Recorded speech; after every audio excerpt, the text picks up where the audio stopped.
Start living your life intensely. हर क्षण को गहनता से जियो, समग्रता से जियो, तीव्रता से जियो। अगर हर क्षण को पूर्णता से जीने की कला सीख लो, तब तुम जीवन को समझ पाओगे, तब तुम्हें जीवन का स्वाद मिल पाएगा। वरना जिंदगी तो ऐसे 50 साल 60 साल गुजरती चली जाएगी, जीवन जीने का स्वाद, जीवन जीने का अनुभव, जीवन जीने का आनंद तुम्हें मिलेगा ही नहीं। इतनी सारी जिंदगी जी चुके हो, जीवन जीने के आनंद का कोई स्वाद है नहीं।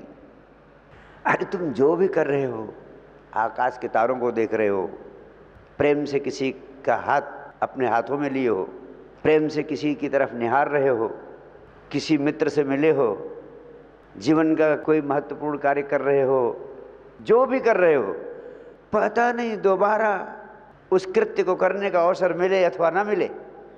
इसलिए जिस कृत्य को कर रहे हो उसको इतनी पूर्णता से कर लो कि अगर दोबारा वो कृत्य करने का अवसर ना मिले तो भी तुम्हें पछताना ना पड़े। यही जीवन का राज है। विवाहित पति पत्नी साथ साथ रहते हैं 50 साल 60 साल 70 साल। जब एक बिछुड़ जाता है तो जो जिंदा रहता है उसकी पीड़ा पता है क्यों होती है?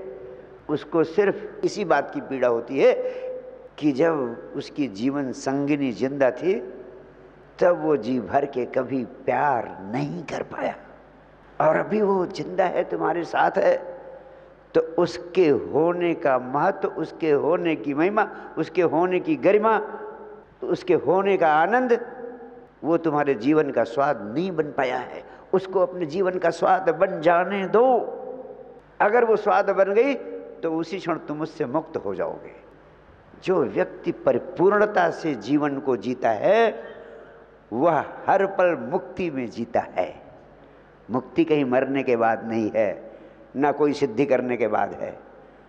जो व्यक्ति हर कृत्य को पूर्णता से करता है उसका हर क्षण मोक्ष में, मुक्ति में बीतने लगता है। यही मुक्ति की परिभाषा है।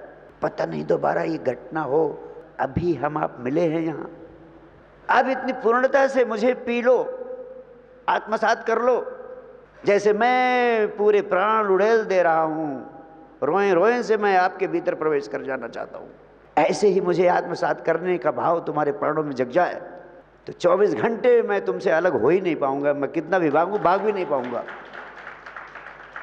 यही अल्टीमेट फ्रीडम है, यही मुक्ति है, यही मोक्ष है। लेकिन हम ढीले ढाले जीते हैं, सुस्ती का जीवन जीते हैं, आलस से भरा हुआ जीवन जीते हैं, जैसे हम हमेशा यहीं रहने को है। ऐसे जीते जैसे हमेशा गुरुदेव मिलते रहेंगे। पता नहीं फिर कब शिविर हो, कहाँ शिविर हो, कब मिले कहाँ न मिले। मिलते भी हैं वो बात दूसरी है और मजा आएगा। लेकिन अभी जो मजा मिल सकता है उसको पूरा पूरा क्यों ना आत्मसात कर ले।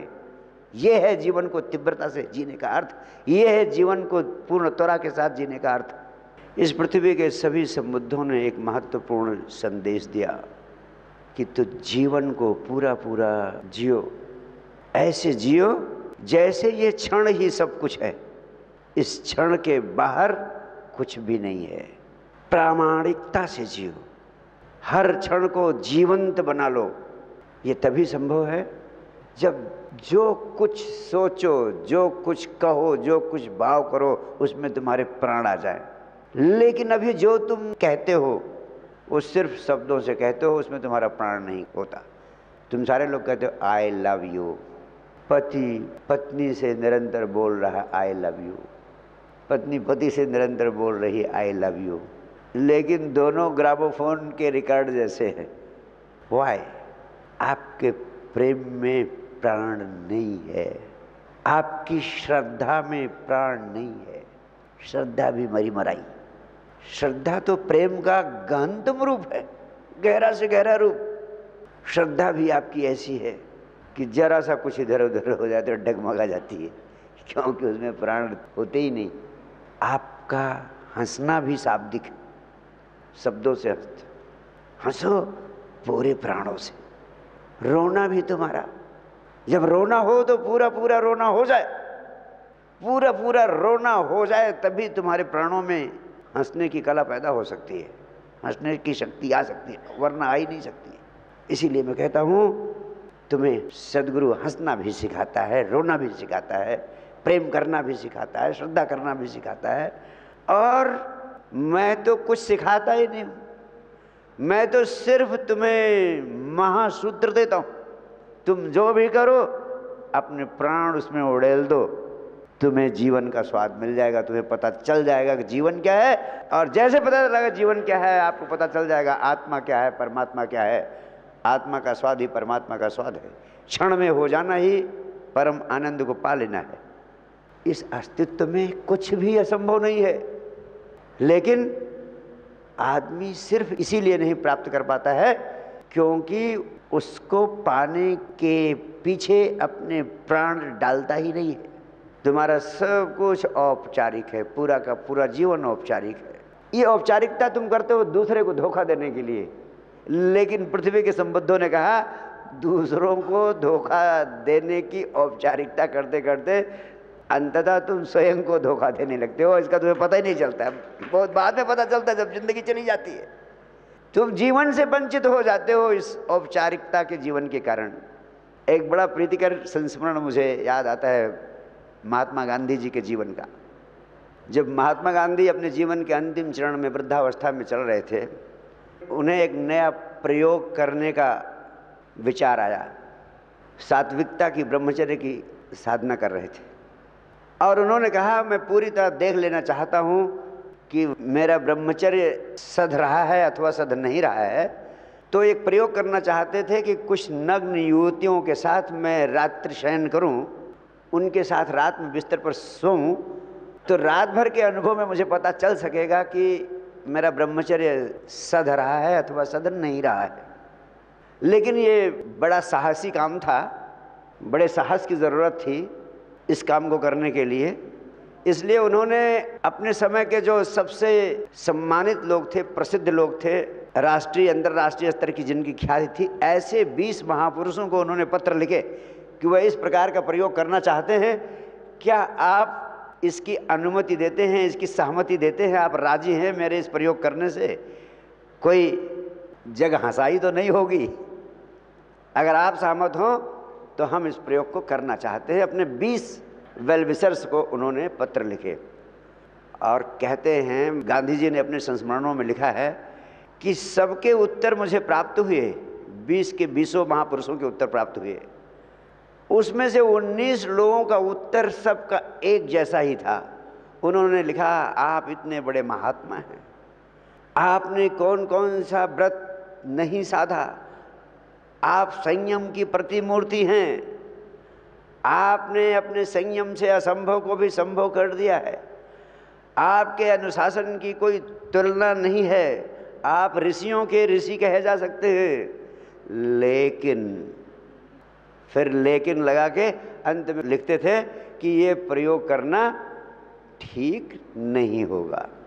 यानी गांधी जी ने लिखा है कि सभी 19 पत्रों में भाषा का अंतर था, भाव यही था कि आप ऐसे हैं, ऐसे हैं, वैसे हैं, वैसे हैं, लेकिन ठीक नहीं होगा, उचित नहीं होगा कि आप रात में नंगी युवतियों के साथ सोएं, ठीक नहीं होगा। एक पत्र कहते हैं बिल्कुल भिन्न था।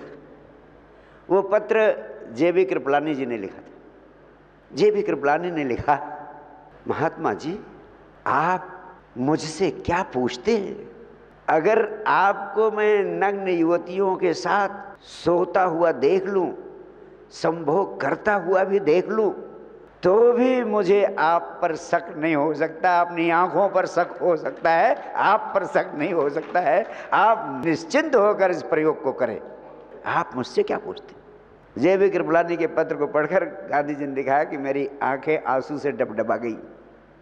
इतना पूरा भरोसा, जीवंत भरोसा, लेकिन गुंजाइश ही नहीं। उन्होंने कहा, जीवन में पहली बार मुझे लगा कि किसी व्यक्ति ने मुझे प्राणों से जाना है, प्राणों से आत्मसात किया है, प्राणों से प्रेम किया है, उसे अपनी आंखों पे शक होता है, गांधी जी पर शक नहीं होता है।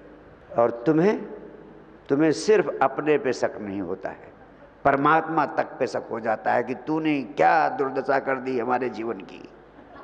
अपने पे शक नहीं होता कि कहीं मेरे साथ कुछ गड़बड़ है, मैं कुछ गड़बड़ कर रहा हूँ। आप यही सोचते मैं सब अच्छा अच्छा कर रहे, हे प्रभु तुम क्या कर रहे हो? अरे गुरुदेव कहाँ बैठे हो आप इतना दिन से, देखो तो क्या क्या मेरा हाल हो रहा है। अपने पे शक नहीं करते।